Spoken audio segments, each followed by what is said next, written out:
and in this video, you will learn about the Incident Management module available on eBA ITSM. Let's get started.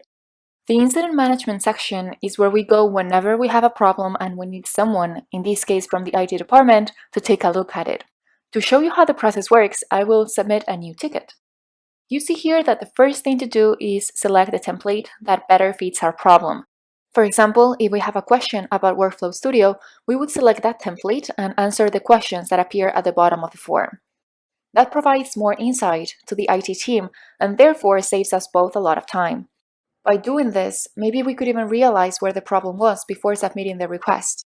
We also have to choose the level of urgency, and we can add some more details. Once we submit the incident, we will be prompted with a flow history where we can see that the incident has been assigned to Burju from the service desk. We can also take a look at the flow scheme where the green line shows where we stand within the workflow process. I will now log in as Burju to show you the notification she receives and how she would solve the problem. The new incident can be accessed from the shortcuts in the home screen. Right now, the results appear listed by date, and we can also identify the new incidents because they appear in bold. The form we see has 3 sections, the first one being the information provided by the user.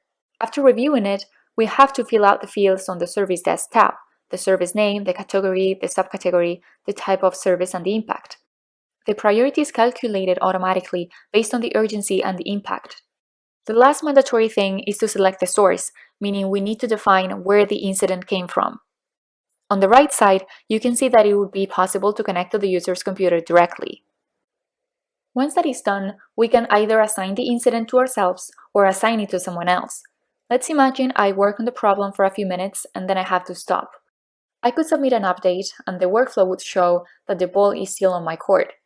If I needed to ask something to the person who submitted the request, this is how I would do it.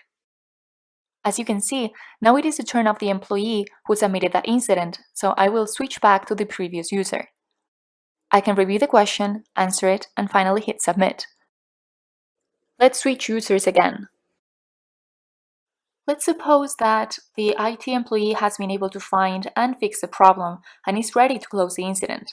It could be something permanently resolved, and the system offers the option of adding the solution to the Knowledge Management module.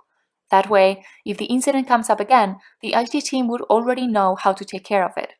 Before clicking on Save, we also have to enter how much time we spent solving the issue. You can see now that there is one more step in the workflow process.